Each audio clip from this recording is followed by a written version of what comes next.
গাঁজা গুজা খান নাকি? গাঁজা দেখি কোথাও পাওয়া যায় কিনা, নিয়ে এসে আপনি দিকে। তুমি তো একটা চরম বেয়াদব।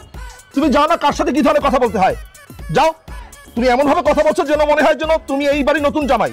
তো জামাই তো রোজিনার লগে আমার বিয়া শাদির কথাবার্তা ফাইনাল না। তো আমি যদি রোজিনারে বিয়ে করি তাহলে এই বাড়ির জামাই না আমি? শোনেন একটা কথা কই, রোজিনা এই বাড়ির কানের মায়া হইতে পারে, কিন্তু আমি কিন্তু এই বাড়ির মেহমান। আমার বউ যদি বাধা না দিত তাহলে আমি তোমাদের দুইজনকে ঘর থেকে বের করে দিতাম। শালা কপাল, আমি আটকেছি বউতে আর আমার বউ আটকেছি বুয়াতে। এখন বুঝছি আপনার সমস্যা কোন জায়গায়। তাহলে আপনার বউ আপনার কথা শুনে না, এই তো আমগর সমাজে এগুলা চলে না। খালি উল্টা পাল্টা কইলে একবারে কানের গোড়া ঢং করে মেরে একবারে বড়া বানায় হেলে একটা দিলে সব লাইনে চলে আসে, বুঝছেন না? বউয়ের গায়ে হাত? হ্যাঁ, কথা না শুনলে দিবেন না, আবার রাইতের বেলা মনে করো যে আদর করে লাইনে নিয়ে আসি ব্যালেন্স করতে। এটা তো ব্যালেন্স করে ভাই রে ভাই, আপনার কথা কয় মানে আমার নেশাটা আরো চড়ে গেছে। এখন আগুনটা কই পাই আমি?